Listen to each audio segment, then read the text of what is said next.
Welcome back to the story time. یہ کہانی میں آپ کو سنانے جا رہی ہوں۔ یہ کہانی ہمارے ایک دور کے رشتہ دار کی ہے۔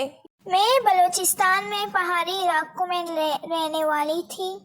میں جب 6 مہینے کی تھی میرے ماں باپ کی ڈیورس ہو گئی تھی۔ میرے دادا نے مجھے پالا اور صبح میں جاتی تھی۔ میرے ابو نے بھی دوسری شادی کر لی تھی اور میرے جو ہیں امی نے بھی دوسری شادی کر لی تھی، اور میں ان بکریوں کے پاس ہی پلی بڑھی ہوں۔ بکریوں کے جو جگہ ہوتے ہیں وہاں پر میری جو سگی ماں ہے اس نے بھی مجھے چھوڑ دیا کہ میرا شوہر تم لوگوں کو قبول نہیں کرے گا۔ ہم 2 بہنیں تھیں، ایک میری بڑی بہن اور ایک میں۔ ہم دونوں سوتیلی ماں کے پاس پھر گئے، ہمیں وہاں لے جایا گیا جب ہماری ماں نے قبول نہیں کیا ہمیں اپنے پاس رکھنے کے لیے، تو پھر ہمیں ہمارے دادا لے گئے ہمارے ابو کے پاس۔ وہاں ہمارے ابو نے بھی شادی کر لی تھی دوسری، تو وہاں پر ہماری سوتیلی ماں تھی۔ میری جو بڑی بہن ہے جب میں 3-4 سال کی ہوئی تو وہ کام کرتی تھی، گھر کا پورا کام میری سوتیلی ماں اس سے کرواتی تھی۔ 9 سال کی عمر میں میری بڑی بہن کی شادی کروا دی اور پھر پیچھے میں رہ گئی۔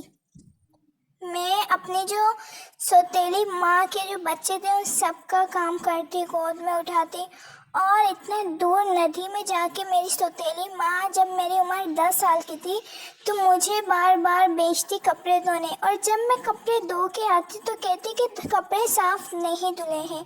ایک 10 سال کی بچی جتنا دھو سکتی تھی وہ دھوتی تھی۔ پھر میں جب گھر آتی تھی تو اگر میں منع بھی کرتی کسی چیز سے تو وہ بددعائیں دیتی مجھے، اور پھر رات کو جب میرے ابو آتے میرے ابو کے کان وہ بڑھتی تھی کہ یہ ندی میں جا کے پورا دن کھیلتی رہتی ہے، حالانکہ وہ خود ہی مجھے ندی میں کپڑے دھونے کے لیے بھیجتی، اپنے بچے کو سنبھالنے کے لیے بھیجتی، اور اپنے سارے گھر کے برتن جھاڑو پوچھا سب مجھ سے کرواتی۔ اور جب رات کو ابو آتے تھے تو وہ الگ ابو سے مجھے پٹواتی تھی۔ پھر جب میں 10-11 سال کی ہوئی میرا بھی رشتہ آیا، میری بھی شادی کروا دی، اور میری جو بہن تھی بڑی اس سے بڈھے سے اس کی شادی کروا دی، حالانکہ وہ 9-10 سال کی تھی۔ پھر میری بھی عمر اتنی ہوئی، میری بھی شادی کروا دی گئی۔